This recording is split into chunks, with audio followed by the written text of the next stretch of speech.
Mireille retirait tous les jours 50 000 francs de la caisse et ce pendant les 8 années que je l'avais embauchée. Damn. La découverte de ce vol me choqua énormément. Quand je lui ai fait comprendre que j'avais découvert son manège, elle s'est mise à me supplier que c'était sur ordre de ma femme et de mon oncle. Hello! Salut! Bienvenue sur notre chaîne. Encore une fois, on est heureux de vous accueillir ici. C'est bienvenue, bienvenue dans la team Aïcha Yaman pour toutes ces Il faut que tu fasses un peu d'exercice pour la bouche avant de venir. Bienvenue à toutes ces personnes qui nous ont rejoints récemment. C'est un plaisir pour nous de voir les abonnés augmenter. Mais comme mon cher mari le dit, depuis un certain temps, on vise 100 000 abonnés. Il reste encore quelques jours Oui. avant le 1er janvier 2026. À Okay. vous de nous dire si on peut y arriver ou pas. Partagez vraiment beaucoup, vraiment partagez. N'hésitez pas à laisser des commentaires. Et C'est le plus important, c'est de à aimer. réagir, s'il vous plaît. C'est ça. Réagissez pour que C'est ça. l'algorithme puisse C'est proposer nos vidéos. On vous dit commentez, aimez. aimez et Aimez. commentez sur YouTube. YouTube, Pas en pas dans inbox. Ne venez pas en C'est inbox. ça. Même si vous venez en inbox, pardon, allez remettre les mêmes commentaires là, sous la vidéo. C'est mieux. Exactement. D'accord. Go. Quelle est l'histoire que tu vas nous raconter aujourd'hui? Tu es prêt? Vas-y. Prêt? Épouse ou ennemi? Ah, c'est C'est le titre. C'est le titre? Oui, c'est le titre. Ok. Épouse ou ennemi? Très tôt au village, j'ai perdu mon père. J'avais à peine 4 ans. Mon oncle Kwa m'a recueilli chez lui et c'est d'ailleurs lui qui a guidé mes premiers pas. Mon oncle était très bon. Il avait 6 enfants, mais jamais je n'avais senti de différence entre nous. Lorsque j'ai eu l'âge de comprendre les choses, mon oncle m'a expliqué que ma mère m'avait abandonné à mon père dès le lendemain de ma naissance. Elle lui en voulait car il vivait avec une autre. C'est donc ma belle-mère qui prit soin de moi jusqu'à l'âge de 2 ans. Malheureusement, elle est morte avant mon père des suites d'une courte maladie. Ma vraie mère n'est plus jamais réapparue. C'est donc mon oncle que j'ai toujours considéré comme mon papa. Jamais je ne lui ai causé de tort. Je ne faisais rien qui puisse le mettre hors de lui. Je le respectais beaucoup et je suivais à la lettre tous ses conseils. Je m'investissais à fond dans mes études pour que mon oncle soit fier. J'ai fait un parcours scolaire sans faute. Lorsque j'ai eu le bac, mon oncle m'a aidé à aller en Europe. Il me soutenait tellement que même ses propres enfants en étaient jaloux. Souvent, pour me taquiner, il disait que j'étais le chouchou de leur papa. Et mon oncle leur rappelait très souvent que j'étais orphelin. Une excellente raison pour ne pas que je sois triste. En Europe, les choses n'ont pas été très dures. J'avais pour tuteur un ami de mon oncle qui était aussi gentil que lui. Je suis restée 5 mois chez lui, le temps pour moi de me prendre en charge. En Europe, je poursuivais mes études la journée et je travaillais dans un magasin à mi-temps. Je gagnais bien ma vie. J'arrivais même à envoyer de l'argent à mon oncle Kwa, qui avait tant fait pour moi. J'ai passé 7 ans en Europe. J'ai même vécu maritalement avec une blanche. Malheureusement, ça n'a pas marché. J'ai donc sollicité mon oncle pour qu'il me trouve une femme de chez nous. Heureux et fier de la démarche que je lui avais confiée. Non, mais moi, j'aime pas trop ça. Trouve-moi une femme. Mais va C'est draguer. ça, Enfin, c'est ça. Bref, vas-y. Heureux et fier de la démarche que je lui avais confiée, mon oncle m'a proposé Mamie, une de ses filles. Je la connaissais bien, mais lorsque je partais en France, elle avait environ 13 ans. J'ai vu Mamie naître. Donc, c'était sa petite sœur, en gros. En fait, pour vous raconter la petite histoire, pourquoi on a rigolé? Parce qu'on a une amie qu'on appelle Mamie. C'est ça. Donc, c'est pour ça qu'on a rigolé. Je la voyais comme une sœur. Je voulais une femme, c'est vrai, mais je n'imaginais pas que mon oncle me trouverait une femme dans la maison. Ça veut dire que la petite était avec eux, dans Aïe. le quartier, tu vois. Tu suis dans la maison. Non, dans la maison. Continuons. Je n'y avais pas songé. J'ai accepté car ce serait un affront de refuser quelque chose à mon bienfaiteur. Il ne faut pas trop avoir cette manière de penser aussi, mais bon. C'est lui qui a demandé, non? Il va assumer. On y va. Mamie était en année de BTS. Lorsque je suis rentrée au pays, nous nous sommes mariés. Je n'étais pas du tout déçue car elle est devenue une très belle jeune fille. J'étais rentrée définitivement au pays pour investir. Dès mon arrivée, j'ai monté une société d'import-export, une agence immobilière et construit des hôtels. Mes affaires n'ont pas mis du temps à prospérer. Mamie et moi étions très amoureux. Elle gérait l'agence immobilière. Elle m'a même donné à la première année une petite belle fille. Ils ont eu une petite fille, quoi. Les affaires me prenaient beaucoup de temps, J'étais tout le temps en voyage car j'avais des partenaires européens. Pour la gestion des hôtels, j'avais besoin de quelqu'un de confiance. Ma femme m'a conseillé de prendre Mireille, la nièce à sa mère, c'est-à-dire sa cousine. Mireille n'avait aucun diplôme, mais je l'ai quand même prise pour faire plaisir à mon épouse. Lui veut faire plaisir à tout le monde. Mireille n'avait aucun diplôme, mais je l'ai quand même prise pour faire plaisir à mon épouse qui me comblait chaque jour davantage. Mireille faisait les comptes avant de rentrer à la maison le soir. Dès 8 heures, elle était au travail. Celui qui assurait l'intérim n'avait pas droit à la caisse. L'hôtel avait une certaine notoriété, ce qui fait qu'il ne désemplissait pas. Tous les week-ends, elle me faisait les comptes par rapport aux entrées et aux sorties d'argent. J'ai toujours été satisfait de sa gestion. Jamais je n'ai douté d'elle et je l'appréciais beaucoup. C'est elle qui gérait l'hôtel? Oui, la cousine du coup. Ma femme venait de me donner un 3e bébé lorsque mon oncle est venu nous voir du village. Toutes ces visites chez nous étaient de grands moments de joie. Il venait tous les mois pour ses visites médicales. En tout cas, je prenais bien soin de lui. Je lui avais construit une maison au village et chaque mois, il avait une enveloppe assez consistante pour ses besoins. Je veillais à ce qu'il ne manque de rien. Je réglais même toutes les factures. L'année d'avant, il m'avait sollicité pour l'achat d'une bâchée pour sa plantation. Et je l'avais satisfait. Franchement, je pensais que je lui rendais très bien sa générosité datant. Il avait été un père pour moi et j'en étais conscient. Mais j'ai été très déçue de lui depuis que j'ai appris certaines choses. Mireille était malade. J'ai pris moi-même la gestion de l'hôtel. Je suis entrée dans les données de son ordinateur pour des vérifications et, dis avec moi, et, à ma grande surprise, j'ai découvert des anomalies flagrantes.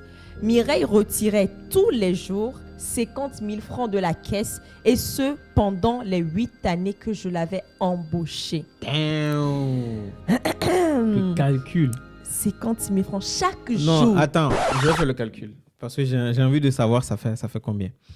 On va partir sur la base qu'une année fait 365 jours fois 8. Je fais 50 000 fois 365. 18 millions l'année fois 8. 146 millions. En plus, tu as vu, c'est une petite somme, hein, comme ça, qui passe. Madoff. C'est la référence. Continue. La découverte de ce vol me choqua énormément. Je voulais en être sûre avant d'en parler à mon épouse.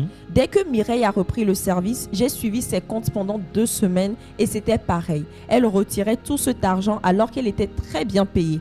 Quand je lui ai fait comprendre que j'avais découvert son manège, elle s'est mise à me supplier que c'était sur ordre de ma femme et de mon oncle.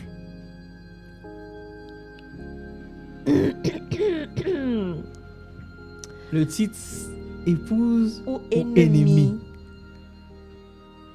Et l'oncle. Avant même qu'elle ne soit embauchée, c'était la condition. Ça veut dire que son oncle. T'as vu? Et sa femme. Donc, le fait de demander de te trouver une femme, il allait chercher.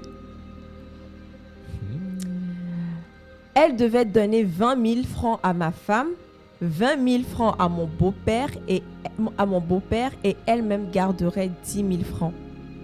Elle a ajouté que mon oncle lui avait ordonné de le faire, car cet hôtel lui appartenait. Ah, non, je pense que du coup, sa femme, c'est la fille de son oncle, je suppose. C'est pour ça que je dis qu'il ne savait pas que la fille allait de la maison, non?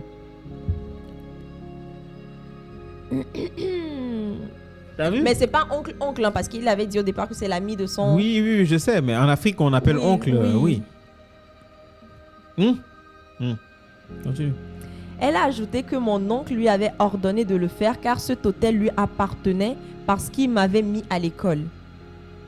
Pardon? C'est qui a construit l'hôtel? C'est le gars. Parce que toi, t'as mis le gars à l'école, donc finalement, il a construit l'hôtel. Donc, on voulait faire du bien, là. De facto, l'hôtel lui appartient, quoi. J'aimais beaucoup mon oncle, mais je n'étais pas d'accord avec cette manière de voir les choses. Pourquoi voler mon argent alors que je lui donnais sans compter et dès qu'il en manifestait le besoin? Et savoir que mon épouse le savait et le cautionnait m'a beaucoup déçue. Mireille m'a même montré les carnets d'épargne dans lesquels elle versait tous les jours l'argent de mon oncle et de ma femme. Et lorsque mon oncle venait tous les mois, c'était aussi pour retirer cet argent. Ce n'était pas pour me voir. La déception fut tellement grande que j'en ai pas parlé à mon épouse. Je n'ai pas non plus renvoyé Mireille pour ne pas créer de problèmes familial. Mais j'étais très déçue de ma famille. J'ai retiré Mireille de la gestion et je l'ai mis à la buanderie. Je suppose qu'elle a dû faire un compte rendu fidèle à ma femme et à mon oncle, puisqu'elle n'avait plus la possibilité de leur donner les 20 000 francs comme avant. J'ai mis un comptable dans l'agence immobilière en lieu et place de mon épouse. Cela m'a rendu méfiant et très égoïste. En tout cas, mon oncle et ma femme ont fortement chuté dans mon estime. Ce n'est pas le fait qu'il m'ait pris de l'argent qui m'écœurait, c'est plutôt cette impression d'avoir été trahi. C'est vrai que je dois beaucoup à mon oncle. Mais est-ce que cela lui donne le droit de me voler? Philippe G. Mais on vit où là? Si tu veux faire du bien, fais le bien sans attendre en retour. Mais en fait, même si tu dois attendre, même si on se dit que j'ai fait du bien, peut-être que demain, la personne peut me retourner les bienfaits. Mais à quel moment, toi, la personne... Ça devient un droit. Finalement, lui, ses enfants... C'est la question. Maintenant, finalement, lui, ses enfants, les autres. Il a trouvé une poule aux œufs d'or. Pourquoi il va calculer encore ses enfants? C'est une poule aux œufs d'or. Il a vu en ce garçon depuis le jeune âge que c'est quelqu'un que je peux exploiter, quelqu'un qui dit oui à tout ce que je dis, amen à tout alléluia qui sort de ma bouche. Voilà. Il faut pas être naïf aussi. Hein. Le problème, c'est qu'il a demandé à son oncle de trouver une femme. Oui. C'est ça. C'est la partie du film qui a tout gâté. C'est pas parce que quelqu'un nous fait du bien aussi qu'on est obligé de dire oui à tout ce que la personne dit. À quel moment, parce que tu sais que tu as fait du bien à quelqu'un, tu attends forcément quelque chose en retour? On fait du bien sans attendre en retour quelque chose. Si en retour, il y a quelque chose, Dieu soit loué, c'est bénéf. Mais là, c'est exigé. C'est ça. Exigé. Et il a été malin, hein. C'est pas comme s'il il attendait, il te disait j'attends quelque chose en retour, j'attends quelque chose. Non, mais jamais ils vont te dire qu'ils attendent quelque chose en retour. Mais qu'est-ce que tu... Non, attends. Jamais la personne te dira que j'attends quelque chose en retour, mais il t'attend au tournant. Et le mec, en fait, il était tout le temps là pour son oncle, là. C'est ça. Il donnait l'argent, mais ça ne suffisait pas. Tu vois la cupidité, c'est ça. Et donc, le mec, ils ont dans 8 ans, 146 millions. 146 millions de la société.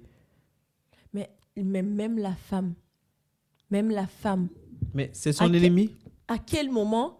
Mais de toute façon, l'argent de mon mari, c'est mon argent. Donc, à quel moment je vais aller voler mon mari je comprends pas. pour ouvrir un compte épargne? En plus, le gars, tu vois tout ce qu'il fait, c'est toi qui gères. Je comprends pas. C'est un peu bizarre cette histoire. En tout cas, sachez qui vous épousez. Hein. Mais honnêtement, moi ça me rappelle une histoire là. Qu'on a vu un peu sur les réseaux sociaux où le mec il vivait avec sa femme dans un appartement qu'il payait tous les mois. Ah oui. Et après, et pendant longtemps, oui. En fait, l'appartement appartenait à sa femme. Après, je sais pas comment il a payé pendant des années et il se rend compte après que c'est pour sa femme et tout. Peut-être que c'est l'agent immobilier qui recevait. Donc, franchement, c'est... comment dire? Je trouve ça... Même moi, je vais te trahir. Ça. Personne. C'est ça. Toute personne. Dans son état, moi, je pense qu'il a bien fait. Il a même été gentil. Parce que le problème, c'est que, oui, tu as voulu bien arranger toute la famille, tu as mis les gens... mais là, il s'est rendu compte qu'en fait, dans le business, c'est pas tout le monde qu'il faut mettre. Ah non. Là, il a ramené un comptable. C'est ça. Il a regardé la meuf. C'est ça. Et sa femme, il l'a sorti. C'est ça. Du tout. Parce que peut-être que là où elle est, même, elle pourra aussi sortir de l'argent. Mais c'est bizarre, hein. Le couple sera comment maintenant? La famille sera comment? Ça va être bizarre. C'est bizarre. Genre, tu es dans la maison avec une personne qui te vole. Je sais pas. C'est chaud quand même. Et de surcroît, ta femme. Oui. En qui tu as mis la base de ta confiance. Elle dit que tu as les roots.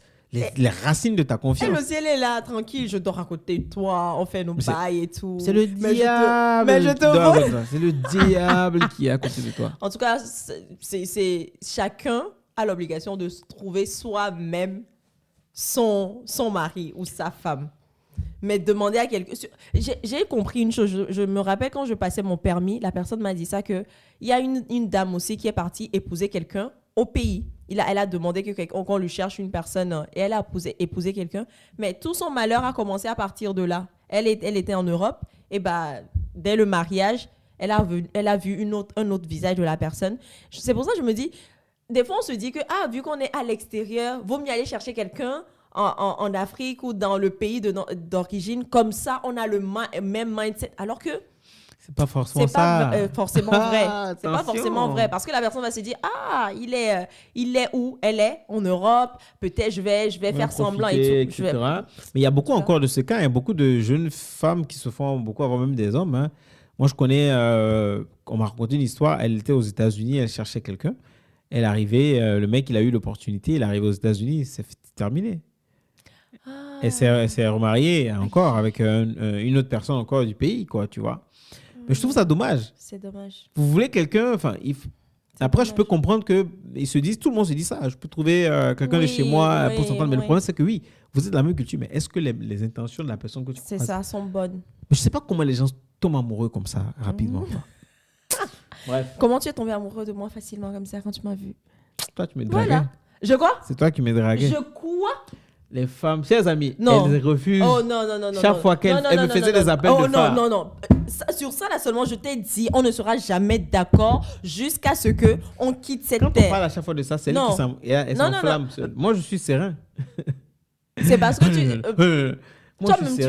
Toi-même, tu sais. Mais je sais. C'est pour ça que je suis confiant de ce que je dis là. Non. Comment ça, je te faisais des appels? Je ne te faisais pas des appels de phare. Je ne suis pas le seul à le dire. Tout le monde autour, notre alentour. En fait, c'est ouf. Hein. Les personnes disent que moi, je ressens quelque chose alors que je ne ressentais. J'affirme, je confirme, j'insiste là-dessus. Elle persiste. Je persiste dessus. De toute façon, moi, c'est toi qui es tombé. Moi, je suis tombé parce qu'elle me faisait des appels de phare, elle me draguait. Donc je ne te draguais pas, monsieur. Être gentil avec toi ne veut pas dire... Je suis tombé. Ça, je suis tombé comme un vrai soldat. Oui, mais moi, là où je voulais. C'est pas elle qui est là. 3 enfants à l'appui. Voilà. Bref.